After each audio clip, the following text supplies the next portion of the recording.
Just the tonight through the day, but I burn my time and watch it fade away. The sky turns up, the light just goes opaque. A garden grows in time and not the other. Welcome back, or welcome to another episode 9 of Afternoon Glory. My name is Joshua Glore. Took my hood down because I feel like when you have your hood up, you feel a little guarded. This episode's got some vulnerability in it. I'm not trying to be guarded. Fucking Christ. Wow, guys, episode 8. Got a lot of good feedback, a lot of bad feedback. It was, what a show it was. That was the peak of the show, guys. I've done maybe 90-something podcast episodes between this one, the last one, and then not to mention many episodes I've recorded and re-recorded because I was like, oh, you know what? I wasn't funny in that one. And this one, I'll try to be a little funny for you. Although it's hard, it's vulnerable subject matter. But before I jump in it, I just want to address the 2-week absence. I'll let you in on a little industry secret. Is when you're an amateur podcast with single-digit viewers, it's not the wisest move to keep on posting. I mean, I guess it's another repetition, another chance to get a clip out there or something, but I'm so behind on clips just in general. I had 2 people reach out. Thank God. Thank you. I don't want to credit God, but yes, thank you for reaching out and saying, hey, when's the next one? Happy to be back in the hot seat and give you another episode. Also, yesterday I left around. I had to run an errand to the bank. I live in a unit I live in a building where it's out of unit washing and drying, and it takes quarters. So I had to go exchange like $50 for quarters, and I always feel bad about doing that too because apparently there's a coin shortage. But yet then there's these property managers that are like, you must give us coins. And so it's like, all right, well, you kind of got my hands tied. That's the left in me, is always looking out for the little coin shortage out there and make sure I'm held accountable. The right in me is like, fuck it, who cares? So anyways, I'm leaving the house at around 2 o'clock. At the time of this recording, it was yesterday, but if you're listening, if I got this out on time, it was on Monday. I left around 2 o'clock in Chicago, and I'm walking towards a bank in Andersonville, if you're familiar with Chicago's geography. If not, it's okay. I'm walking out, and the strangest thing happened. Everyone's looking up in the sky, and they got these glasses on, kind of like pointing at the sun, and I'm just walking, and I'm usually caught up on everything when that simulation theory has stated, so I'm a little confused. Then I start to wonder if it's a flash mob, but then I'm walking past this school, and there's all these kids, and I was like, I don't think kids could handle a flash mob. So it was just the strangest fucking thing I've ever seen in my life. I'm like, I just need to get quarters, and everyone's like, parks are filled. People are leaving their businesses to stand outside of it and just look. Strange things. Now, if you can't keep up, it was obviously the solar eclipse. One sec. I didn't have the glasses. Don't get me wrong. I'm all for the 2010s. And I always keep a pair of 3D glasses with the lenses popped out on me. But apparently you can't look at it. And I'm sure I could have worked up the courage to ask anybody, like, hey, what's going on here? Can I look through your glasses? And they would have been more than happy, especially near Andersonville. So such a happy group of folk that live up here. I didn't ask. I didn't care. And I left purposely at 2 o'clock. To kind of see people check it out. I thought it was going to get really dark, but maybe it only looked dark through the glasses. I don't know. I hope you enjoyed it. I hope society gave you your cue to go look at this once-in-a-lifetime event. Couldn't be me. I'll ride my ignorance till I die. For better, not worse. I'm sure if I asked somebody, my friend Mac's a good example of somebody just laying out the facts. And then also, meanwhile, I don't know if he has this effect on anybody else, but it's always on me when he's the only guy I know that lays out the facts and it's like he makes learning cool. So shout out Mac.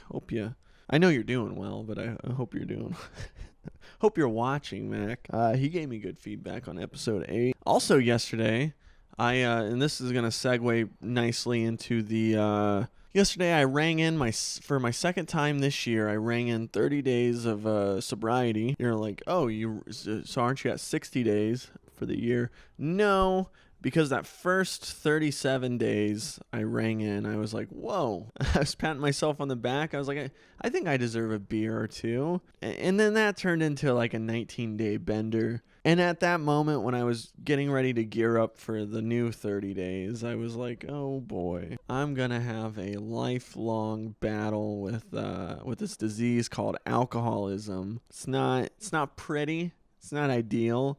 But I go through and then I was walking to 7-Eleven to get some nicotine and some sweets. And I was thinking, I was like, oh my God, I handle day by day going through the motions. Just at that level, going through the motions of sobriety. I was like, it does not faze me. I was like, maybe I can like have these little breaks where I drink and I just stay sober. I'm like, oh yeah, it's called a bender. And I was like, you can't do that, Josh. I mean, honestly, if I must be a little honest of my recovery, or at least my thought process, what is the harm in bendering? Because I was able to cap it. Granted, 3 weeks is 3 weeks, 19 days is almost 3 weeks, but that is a long time to just be drinking, and it does add up, I'm sure. But what about like a 5-day bender, and you really plan around it? Oh, that's the thing. People, I guess I can see as I'm working through it, because I did plan around alcohol a lot when I was doing it every day. Yeah. So anyways, the scenario being, I go ahead and get sober. Just rang in 30 days. Good old-fashioned, clean, sober fun. They say in recovery, there's a lot of day ones. And I mean like restarting. I don't mean like you got friends that are sometimes labeled as day ones, which I don't know if that means they're your oldest friends or if that means since day one you guys met. There's some kind of connection and bond. And as a matter of fact, the longer you go in your recovery, you start to lose the day ones. But there are a lot of day ones. And so that was, I was telling you, I was like, holy shit, I might seriously be battling with this for the rest of my life. And that's fine. Just one day at a time, they say. That's actually helped immensely. It sounds cliche, it sounds dumb, but that's honestly, I always say, we as human beings, we can only do one thing at a time, really. And, I always compare life to, or like an overwhelming period of your life with a bunch of shit fell out of place. I always compare it to like a dirty kitchen, or I mean a dirty house, but I like to think smaller. The fucking kitchen's gross. There's just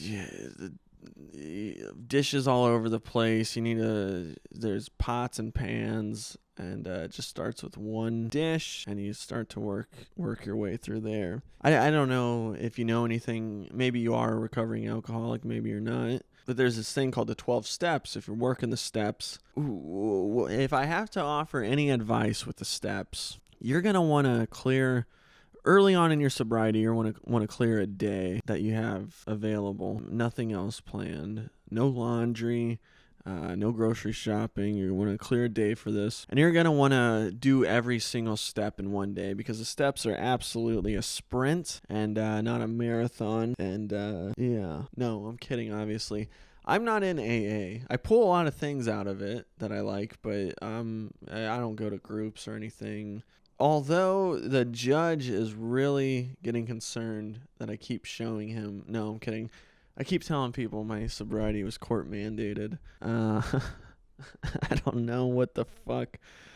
I don't have anything to follow up with that in this episode or to say on the matter or when I tell people. No, I'm not doing the steps, and it's not court mandated. I'm just doing it the old white knuckling way, which I don't think is the best way to go about it. But honestly, when I look at other people's stories, and I know you don't need to compare, I don't know if this is the right word choice because it's not my place to say. But if there is a destructive alcoholic out there, only thing I have in common with that person, so to speak, who might be destructive, or might have harsher trauma than myself, is that person is a first ballot Hall of Famer alcoholic. So let's just call it like that. It doesn't even have to be destructive. It can be somebody wild. Just be like a lot of decisions rooted in alcohol. I like this comparison better. First ballot Hall of Famer alcoholic, no doubt, without a question, is going into the Hall of Fame. My story is just a guy that goes to the park and plays pickup. The only thing we have in common is I think now this is just my point of view. I think that we have many thinking patterns similar. But my story is just me for 7 years straight, sat on the couch, watched YouTube videos, and maintained like a 6-beer buzz. I always like to compare it on a scale of 1 to 10. I would try to get a 7 out of 10 drunk. I can count on my hand how many times I've blacked out. There's been maybe 2 or 3 nights a year in that 7-year period where I got 10 out of 10 drunk. I'm going to bed with the spins, and I hated that. And so that's why I paced myself, and I became very calculated with alcohol. And so those first ballot Hall of Famers have similar thought patterns. But I drank by myself mainly. I decided to get 37 days in was because I didn't apply myself. I was like, ooh, maybe I could spend my evenings where I drink and watch YouTube. Maybe I could write a joke or two. And I got very acclimated with how to sit on the couch sober, like for the first 2 weeks. And I was like, it's so strange that these jokes that I'm capable of, why the fuck aren't they writing themselves? So then I learned you have to apply yourself, and you have more energy and mental capacity to be reminded, like, oh yeah, I gotta apply myself here. So that there's more of I did, and I'll get to this later. I think everybody will have 10,000 drinks in their lifetime. I just did way more than that, but I did my 10,000 on the couch watching YouTube. Bill Burr, he's got some good thoughts on alcoholism or just drinking and quitting drinking. He says, don't waste all your fun days. And unfortunately, I wasted a lot of my fun days on the couch by myself, and that's fine.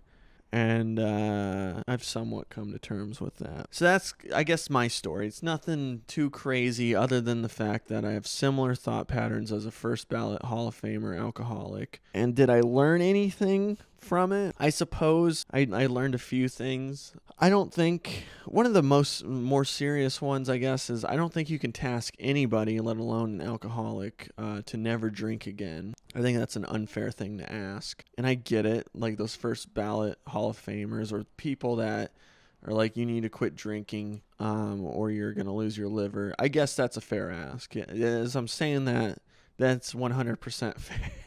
That's extremely fair to ask. To never drink again. I don't know.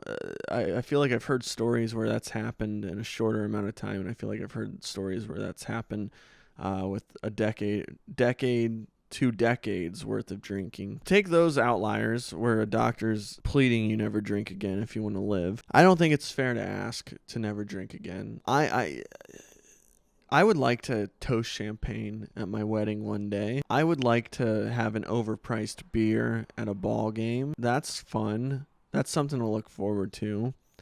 I guess, I'm as many of us are, I'm very depressive my whole life. Always have been. Of course, having a cat over there, she bathes herself, sun and bathe regularly as cats do. Having a cat helps a lot. Easier to plant 2 feet on the floor and take care of something really quickly in the morning. I did block out a lot of stress. Could have managed that a lot better. And creative drive. So that's why I put a halt on it. I don't even remember what the fuck I was talking about. Oh, yeah, wanting to have an alcoholic drink. Toasting champagne. God forbid the Miami Heat win a championship in the Jimmy Butler era. Oh, boy. Would I want to paint the town red? Of course.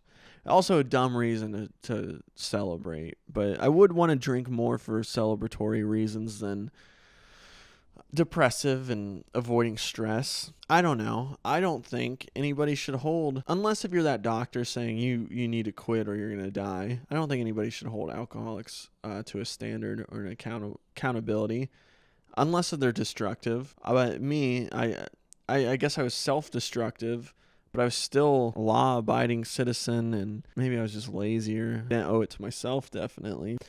I don't know. I guess what I'm saying is don't be mad if the old hooch hound comes out racing. But what I do know is I can evaluate each day one at a time, and it's a day-by-day decision every day. And one thing that I want in my corner is if we're hanging out or if we're talking and I'm like, hey, I think I'm going to go have a drink. Or hey, I just got offered a showcase. Or, hey, I just did a showcase for comedy. It felt good. It was the best set of my life. I might get a couple drinks. Personally, I don't want it. Oh, Josh, you've worked so hard. And yeah, I went through the motions every day and said no. I should give myself a little credit, but other than that, I just kind of existed. But I don't want any of that. You worked so hard, blah, blah, blah bullshit. I want somebody that says, let's fucking do it. And you're in my corner, and I have one more time, and it's going to be such a long pause, but yet such a, I can't explain it, to where I weigh what some people would say, you work so hard, blah, blah, blah, yada, yada. And I have one more chance to make that decision. That's what I want. Trust my gut, whether it's to put my lips on a pint or to just say, let's go get cheesecake. That's what I want. I'm not.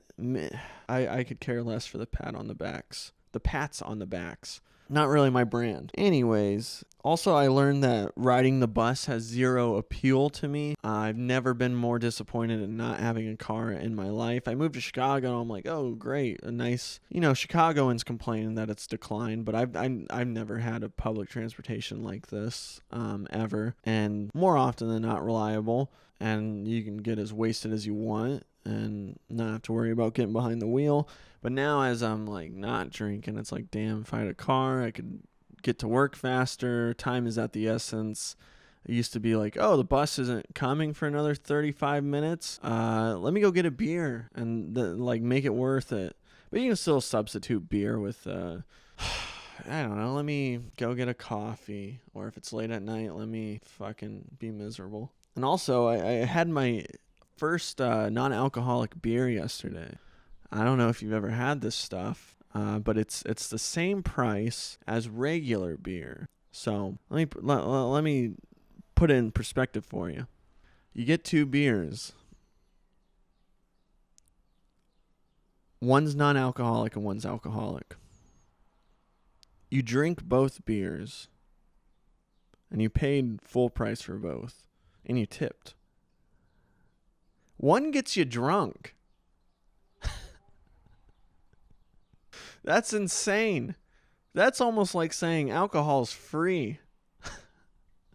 I can't rack my head around it. Maybe it's just a sweet little nothing in your mind, but in my mind it's like, holy shit, alcohol's free.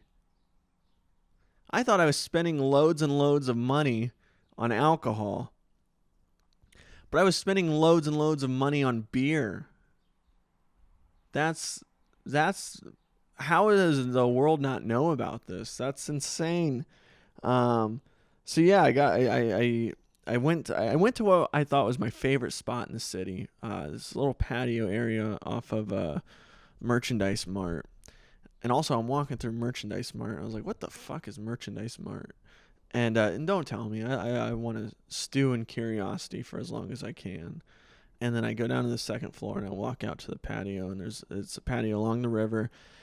And I remember my first time being there, I was like, this has to be my favorite spot in the entire city, because you're still sort of downtown. You got the river there, nice little patio area, and you still have all these big skyscrapers to see. If you look just down this way, you can see the St. Regis Tower. It felt cool. Then I realized there's these fucking heads of like, I think businessmen. Like there's a Montgomery Ward's head was up there, and I always thought that was a punchline in Pound House. It's a guy from Chicago that created Montgomery Ward. It has all these other ones. I didn't read them, but they're blocking the skyline. I mean, not skyline, but the buildings. And I'm like, oh, this is like, I sat for all of 45 seconds, and I immediately got up. I leaned over to the river, and I tried sitting back down, and I was like, this spot sucks. And then I crossed the street, and I went on the river walk, and I see all these tourists having fun. That's probably also why the beer epiphany hit as hard as it did. See these tourists having fun, so I was like, you know what? I'm going to try my first non-alcoholic beer. And I always thought I was going to be in a crowd or a social event the first time I had one. Yeah. I mean, I drank at home mostly. So what I did to substitute that, other than sweets, is I got, it turns out I just like carbonated beverages, and I like drinking them, and I thought bubblies were a safe bet. I'm currently on Waterloo. I don't like them. So yeah, I drink carbonated beverages way too quickly, whether it has alcohol in it or not. And I got this non-alcoholic beer. It was $13, and I posted on my story. And maybe it was some self-indulgent. Maybe people will check up on me. A couple people did swipe up, and I appreciate the concern. And I guess I just value the attention, no matter how much I say it's not part of my brand. And I don't need pats on the back. But yet, here I am looking for one. And it was also a good photo op. You got the Chicago River. You could kind of see the marina, one of the Marina Towers. Within 4 minutes, I post another picture on my story of an empty glass, and I had said $13 for a non-alcoholic beer. Recovering alcoholics aren't exactly Rockefellers. And so, like, and I posted it within 4 minutes, full beer, and I took still a few moments before I drank it, and then 4 minutes empty. And I was like, oh, yeah, just another reminder that I'll never be able to moderate alcohol. Maybe carbonated beverages, except when I'm dining. I don't want to task the server and make them think I'm a piece of shit because I'm an adult that's refilling on soda. God forbid that. Water, I don't mind. Alcohol's free is what I'm getting at. And I had my first NA beer. It was good, just a reminder that I'm fucking pumping this disease through my blood, which the great Norm Macdonald says, at least you have the best one of all the diseases. Also learned, I've never been a big sweets guy, but I've been dabbling. The first 37 days, the first stint was a lot more sweets. Now it's kind of like I go on a walk, I go to Wendy's, and I get a Frosty. Those are fun. Not my first Frosty phase either. I went through one as a raging alcoholic. And people will say, oh, your dentist is going to hate you. And I'm like, no, you're giving the dentist business. They love this. They're like, oh, you got 34 cavities? Let's fill them up. Give me money. And also, my dentist already loved me, 34 cavities or not, because I always had to give my dentist hush money, because apparently dentists can tell if you've recently engaged in oral, never mind. Just know I don't trust doctor-patient confidentiality. My dentist is making an extra premium of don't fucking say a word money. And if you can't keep up, dentists can tell if you fucking blown a big dick or maybe a small dick, I don't know. And that was a joke. Is there anything to be proud of in this 2 separate stints of 30 days of sobriety in the year 2024? I stood far and clear, still stand far and clear of anything Jordan Peterson or Andrew Huberman had to say on the matter. Just all been my own thoughts. I've engaged here and there with some celebrities. Watched Dick Van Dyke talk about alcoholism. That was interesting. Guy's still living, isn't he? Is he? I think he's still living. I didn't go Cali sober. I went Miami sober. No, I'm kidding. That sounds horrible. Just a sober life, and the only thing you do is cocaine. That sounds, I don't know. It sounds like not fun. If you're going to do cocaine, alcohol has to be involved. That's so crazy how well those guys go together. But other than that, no, nothing to really be proud of. I guess I'm just, living in my dry drunk era. I feel more bitter and resentment, but it's more towards myself and lack of discipline, and I wasted all my fun days. So it's more of a disappointment with myself. As opposed to when I was drinking, I was never destructive, wallowing in self-pity. Yeah, nothing to really be proud of, but I did write an open letter to beer that I want to share with you. And I did already mention his name. Yeah, he has this intoxicating feeling that he has on fans of comedy and comics themselves. So I wrote this through a big Norm kick, Norm MacDonald. And I'll try not to do it in his delivery, but forgive me. I just don't want people to say, oh, he's ripping off Norm MacDonald. Dear Beer, I'm a big fan of you, like too big of a fan. So big of a fan, medical professionals and judiciary officials insist and mandate I must seize your variety of flavors and bubbles gliding down my esophagus like a child on a water park slide. The heart wants what the heart wants, I clamor back every time. It's the whole truth and nothing but the truth. I think I heard that one in one of my many alcohol-related court hearings. I honestly don't retain very well. I am 27 years old, and I don't look a day over 29 and a half. But there comes a day in every 27-year-old's life where they say, maybe these sheep in white lab coats and judge robes have a point. Well, I guess not for the Cobains, the Winehouses, Morrisons, Hendrixes, and the Joplins. I suppose they had more of a banner year than the average 27-year-old. I alluded earlier that the heart wants what the heart wants, but perhaps it's time to mind some attention to the brain. At least whatever cells are left from this disease of alcoholism I was diagnosed with from these Einsteins in white lab coats with a clipboard that has the so-called end-all be-all on the other side of it. Alas, it's time to say one final goodbye. I wish it was a see you later, but we had too many every night for the last 7 years. Perhaps we both took each other for granted. But that'll never stop me from reflecting on the good times we both had. Hey, remember when you and I got so curious what it would look like if I tried on my ex-girlfriend's lingerie and heels, and then I pleased myself and kept the panties in a lockbox at the bank? Boy, I was so mortified I was crying out loud in the shower. I'm not J. Edgar Hoover. Lord, I have sinned and I liked it. I was so in the dumps, and 10 of you made it all better and forgotten about until the next time curiosity rang. And then there was another 10 of you that stepped up to the plate to console me. Good times, Beer. Good times. What about that other time where you and I got into the old Ford Focus and beat Johnny Law night in and night out? I guess that case is officially closed now, huh? Or what about that time I was shaking so badly at work? And it was just so weird. I wasn't scared. I didn't go to an amusement park, so no adrenaline was pumping. I was just shaking and sweating. I was very anxious and bothered, yet so lost. And 3 of your cousins, tequila, made it all better. Everyone assured me I seek medical help, and you and your family were right there and assured everyone back I was bound to be fine. The memories are endless, Beer. I could go on, but these guys who are in worse shape than I am in this group I'm court-ordered to attend say I ought not romanticize you anymore.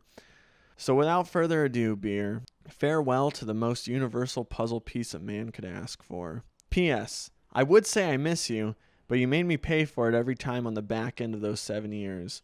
P.P.S. I'll probably see you one weeknight or another. The willpower lacks. Also, I have something other folks who are told by medical professionals to stop don't have. I can moderate it. So what a cute letter I write to Beer. But it got me thinking. As I alluded earlier, I wasn't spending money on alcohol, spending money on beer, because a non-alcoholic beer is the same price as a beer with alcohol. So it got me thinking, how can I capitalize on this? So I wrote another letter. Dear representatives of beer, with Sober Curious being as trendy as it ever has and increased production of non-alcoholic beer coming out, I can't help but notice many of these people don't have a face for the market. I mean, Anheuser-Busch has Peyton Manning for alcoholic Bud Light, and Constellation Brands has Snoop Dogg for Corona. I hate to sound like a whimpering progressive, but I really feel like I'm being marginalized as a recovering alcoholic. I used to think I only loved beer for the alcohol, but I truly love the flavors and bubbles beer has to offer. So who other to represent the recovering alcoholic or sober curious than the guy who called out every major beer brand that distributes beer? I have no degree in marketing or any grasp on the strategy, but I think a lesser-known open mic comedic talent as myself can go to the distance to ensure profit in alcoholic-related and non-alcoholic-related sales. The offer is on the table for every major brand offering a non-alcoholic brewski. Though I kind of had my eyes on 0% Peroni, because I've been trying very hard to make my Italian accent I can do way less offensive than it already is. So there's some investment in there. If any of you handpick me to be your spokesperson, I assure I will live and breathe your product on top of standing behind your product. I will not be like any other celebrity who shows up to the shoots and collects a paychecks and goes about their superficial lives. That goes against everything I stand for in show business and endorsements. Just something to think about. On behalf of the marginalized and misrepresented, open mic comedian Josh Galore. So there you go. Anybody offering a non-alcoholic beer and you need a face for it, I'm your guy. Unless if I slip and you already got a face for the alcoholic one, then I guess I lose my job. But that goes out to anybody. Sponsor me, a man of the people. So yeah, that's my story. A lot of people have worse ones. I'm just the guy shooting hoops, but I have the same love for the game as the first ballot Hall of Famer. I guess we can get into the calls, right? That's what half the show's supposed to be about. So let's go ahead and get into that. So the scenario and the answer to the scenario, what I would do in it if I were to get sober, is I would take it one day at a time and start drinking again and not tell a single person you know. All right. Move to another city. Change your identity. Fake your death. That's the answer I have to sobering up. All right. First caller. I'm going to use and abuse this text line as much as teenage me abused my socks. That's a repeat caller, guys. So if you've texted, keep texting, especially if it's in a thread of your recently sent messages or in your messages. It's that much more accessible. So I appreciate you calling and texting. It's the same guy that became a little gag in the last episode from the previous episode from that to show them my glory hole, which is very makeshift, by the way. Yeah, teenage me and socks. I never went for the socks. Cock sock is what I was first introduced to that idea. Yeah, I felt like that was too rough. But what I'm about to say is going to discredit everything I just said. My penis is so raw from lack of lotion and vigorously masturbating. So that's that. That's a real vulnerable episode, huh? No woman wants to see a raw cock from vigorously masturbating. The next caller said, and chose not to remain anonymous. I will bleep if I say his first name. I got a call that said, or a text that said, Joshua, I love you, Muncie. And when that first came in, I saw Joshua, I love you. I'm like, Jesus Christ, my family is not using this text line correctly. No, Muncie was actually the last person I saw in the old town I grew up in, Hicksville, Ohio. I remember it so vividly. The last night I was there, I actually, my friends had a bonfire for me, and that's really all you could do in Hicksville, Ohio. Good old bonfire, which I hate. I hate smelling like a bonfire, and it's very unappealing to me. And coming home and like this hoodie, you don't have to wash it when you wear it. Like you can wear it multiple times and wash it, but if I go to a bonfire, I gotta wash it immediately. I drank a whole bottle of Southern Comfort, and I stayed at my friend Cody's house my last night there, and I'd be up like early enough to hit the road and move. And so I wake up, I'm sleeping on his couch, which is a rarity. Usually I slept in the same bed as my friend Cody, California King, pounding on the door. The couch is like, say the camera's the door, the couch is like right in front of it. I'm pounding on the door, and it wakes me up, and I open the door. I think I can see through the door that it's my mom. And I'm 14 at the time. I just remember smelling like I could smell alcohol in my own breath. And there's no way, I say this with full confidence, there's no way my mom didn't know either or could not smell it. I should be way more hungover. And believe me, at 14, I've had some bad hangovers. But I'm young and agile, and I pretty much drank mostly every weekend my last year in Ohio. We do the finishing touches and moving and get the trailer all locked up, and someone's going to pick it up and pack the car. My mom and I get some food for the road. And what better way to leave Hicksville, Ohio for the last time than stop at the famous, maybe even more so infamous McDonald's. And Hicksville, Ohio, it sounds like a small town because it is. We're at the drive-thru picking up our food. Old Muncie leans in. He's not even the guy handing me the food, or my mom, and says, "Bye." I believe we shook hands. I reached over my mom, probably just wafting of alcohol, and I say bye to him, and he reached out a couple years ago, and we had a nice chit chat. Thank you for texting in and not remaining anonymous, and I could share that memory. But you were the last person, Muncie, that I ever saw in Hicksville, Ohio. I remember also another time. Muncie, I used to skateboard, and so did Muncie. That's how I met him. I think we got older and outgrew skateboarding. But I remember one time we were riding our bikes around town. I don't know why, maybe it's because Hicksville, Ohio is so small. And we just make a day out of it. And I remember we're crossing a grass area, and anybody that rides bikes knows it's not a comfortable feeling. And so I remember walking the bike right behind you, and you just turned around and said, "Quit fucking breathing so loud." And I remember we were passing the track, Hicksville's infamous track, or famous track, I don't know. I had to relook up the difference between infamy and famous. But yeah, thank you for texting in, and I love you too, buddy. Last person to see me in Hicksville, Ohio in rare form. I don't know if there's anything else I had to say. My graciousness that you reached out. Next message. It took me to this most recent episode to relate to the name of your name. Afternoon Glory. My name's Josh Glore. I spell glory, Gloory. It's a pun on my name. Anywho, how do you feel about the streaming wave? Do you watch any streamers regularly? Oh, you know me. I'm the type of guy, it always comes up in conversation. Like, you look like the streamer type of guy. You got any favorite streamers? And I always say one thing. I say I only watch one streamer, and believe it or not, I'm not the streamer type of guy. As a matter of fact, I'm very video game declined. I don't know if I could name 5 video games right off the top of my head. Fortnite, GTA. This actually might be easier than I thought. NBA 2K.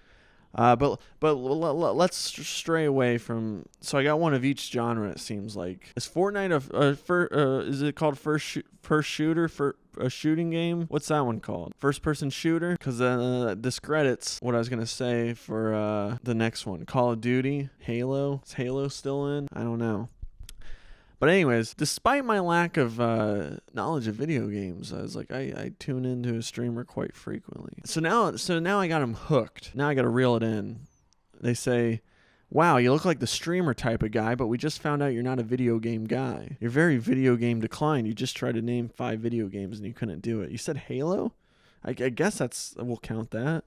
And they're like, "Josh, tell us more. I'm intrigued. You only watch one streamer, but you're not a video game guy, but you look like you watch streams." I say, yeah. I watch this one guy, and he's great, so great. I watch him because he is just starting this chapter of his life. He doesn't have the audience. Is that what you call it? I'm not a video game stream kind of guy, but I don't know what are good numbers. Is 1 billion? Is that good? Is that the average? Does the average famous streamer have 1 billion followers? I don't know. But this guy's bound to. And I can relate to this. I go to these things called open mics. I'm actually a comedian. I don't go around town watching streamers all day. I'm actually a comedian. And so I can relate to this streamer that I do watch. There's open micers out there that have stage presence, but they don't have that much time put into the the bank. I'll be like, oh, wow. So you're telling me this streamer does? I was like, yes, he does. I'm insulted that you even ask. And they say, well, dude, tell us more. And I was like, well, I'm about to wrap it up, folks. I know I've got you on the edge of your seats. He does not have the audience he deserves yet. But if you join me in watching him, you'll be one of the first when he does have the audience. You'll be like, I was one of the day ones. We talked about that earlier. Day ones. And they're like, Josh, just tell us. We're fucking on the edge of our seats. I say, his name is Stones Bih. And then they usually say, well, how do you spell that? And I say, okay, it's STONESBIH. I think it's supposed to be, I think Bih is a modern, of the last 5 years, modern way to say bitch. So I tune into Twitch and I watch it. It should have been Stones Twih. That's not my story to tell, though. It's not my path to pave. I am just an open mic comedian. I'm like, wow, Josh, will you let us know? I'm like, I don't know when he streams. Sometimes I get a Snapchat and I tune in. Although I'm currently dealing with a lot on my plate. Okay, so the clip's over. And I will address this. This was a kind of a brilliant way, knowing that I'm a nice guy. I think I know who sent in that text on the call line. Please, if you have any ideas or have anything to promote, I'll play along with it.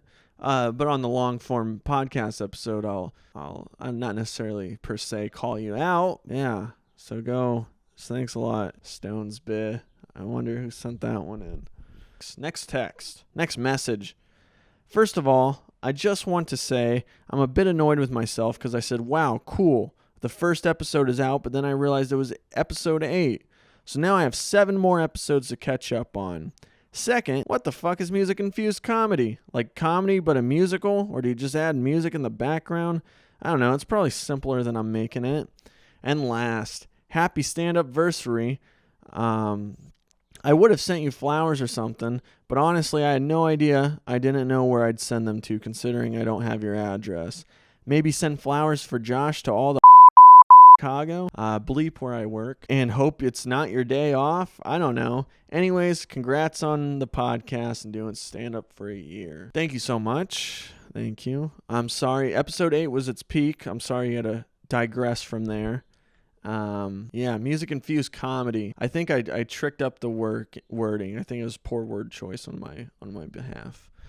Like a performance that involves singing of some sort, and the song is supposed to be comedic. That's what I meant. I don't like that. Not to mention, I'll give Bo Burnham, and I'm pretty sure Dimitri Martin does it a little bit. Sarah Silverman has done it. The great Stephen Wright, who's big influence, he's done it. So yeah, that's I just don't like it. Yet I constantly find myself singing in a comedic way and melodies in my free time. So maybe I just hate to love it. I don't know. Maybe I wish that was me up there. Maybe I wish I knew how to play guitar and sing about abortion or something. So that's what I meant. And thank you for the congratulations. I don't think anybody congratulated on me doing stand-up for a year. Maybe a few half congratulations on the podcast, but they're like, Josh has done this before and it sucked. And he only peaked after 90-some episodes. He finally got a good one. So thank you. Appreciate you. And it means a lot. And also means a lot that I had a feeling I knew who sent this in. I always say the text line is anonymous, and it is published, but I had a gut feeling I knew who it was, and the message came in jumbled, and I had to reach out to you to get a screenshot of the original message. So with that being said, I might have to this text line is bullshit. The server I guess I'm using, I might have to change the number or figure something else out. So I say I won't reach out, but if that happens, thank God I knew this person and felt comfortable. If I don't know the person, or I'm like, who the fuck could this be? Don't be alarmed if I reach out. I'm sorry. Just trying to get everyone's question addressed. This is a repeat texter. Yo, that dude wanted to see your glory hole. He's on to something. Drop the OF or we riot. What is this, the French Revolution? Oh my God, I wish I had an OnlyFans.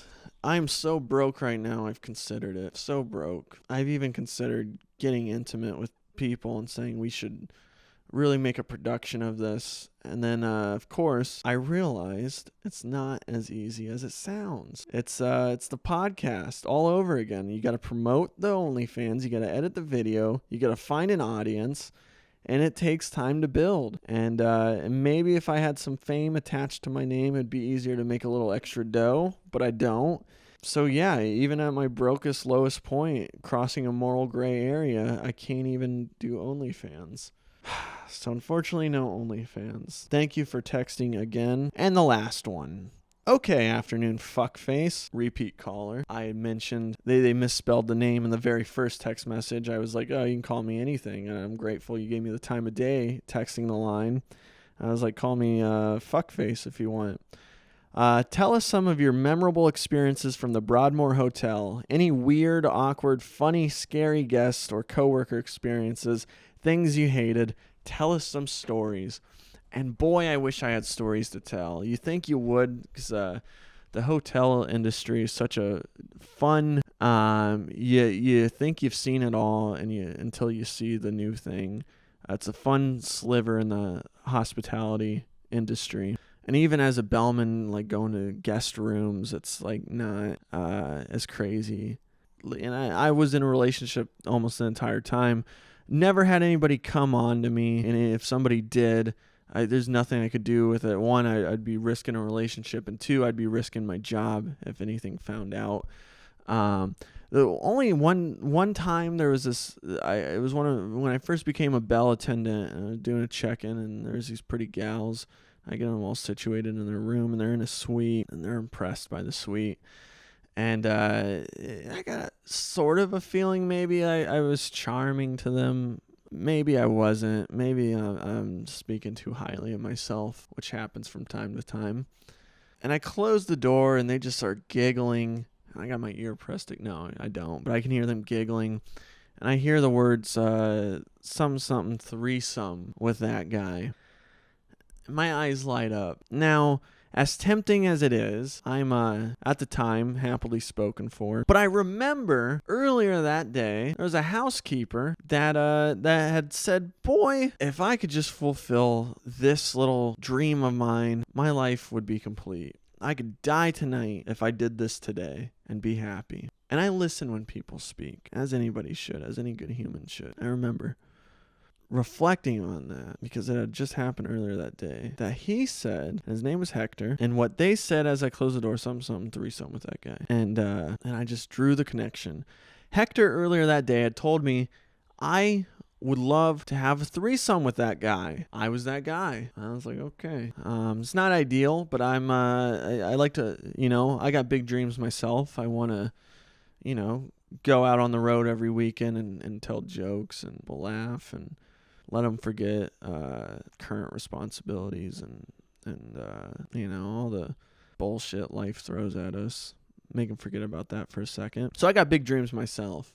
And when I see a smaller dream that I can contribute to, I try to. I subscribe to video game streamers, and I don't know anything about video games. I'm a supporter. And so I closed the door, and I heard threesome with that guy. And it was like Hector. Found him like 25 minutes later in a housekeeping closet.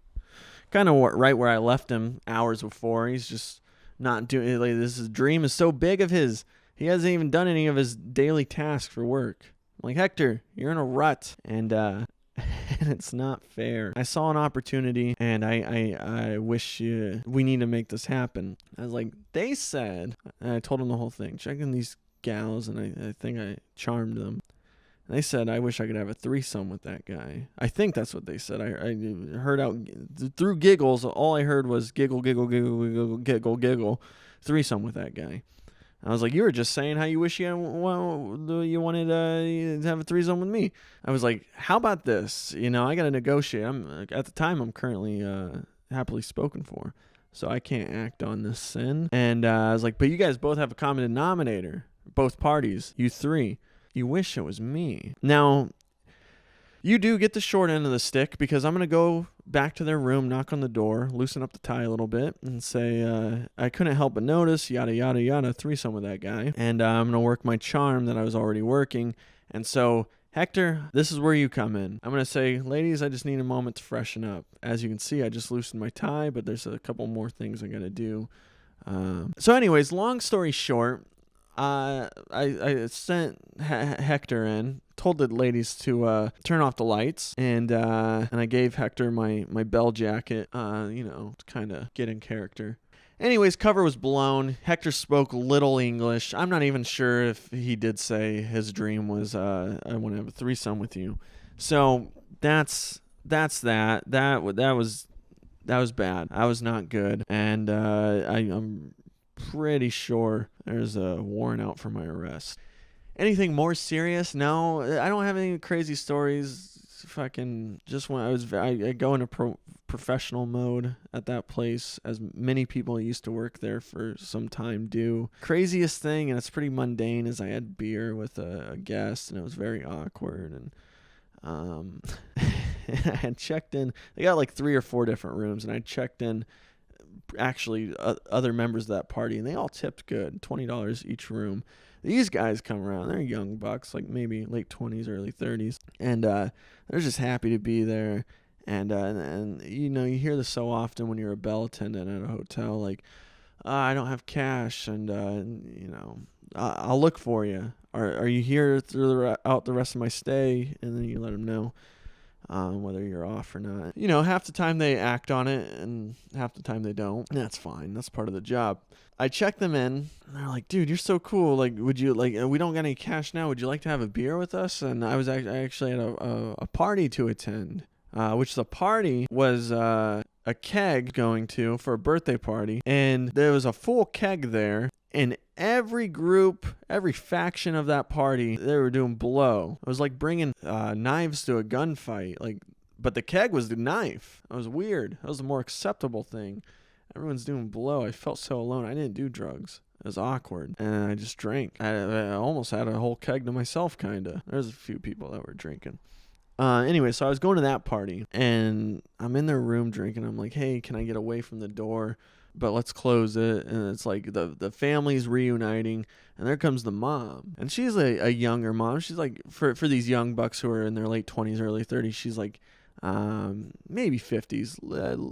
A good-looking mom in her 50s as well.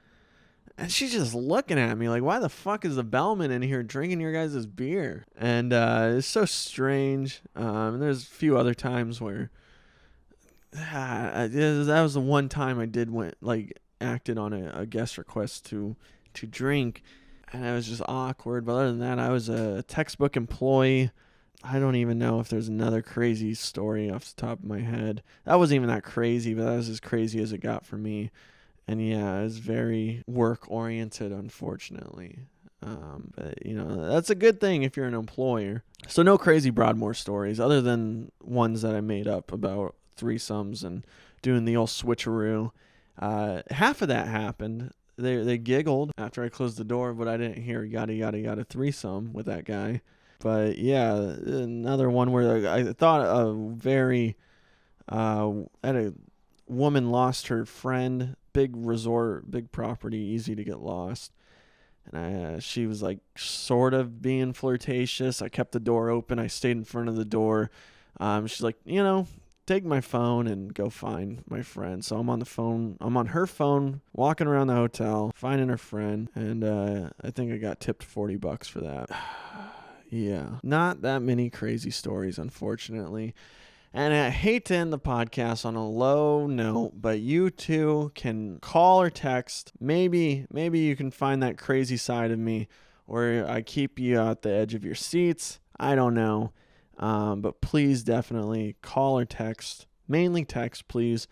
The phone line, 719-507-2006, to get your question on the show and clipped.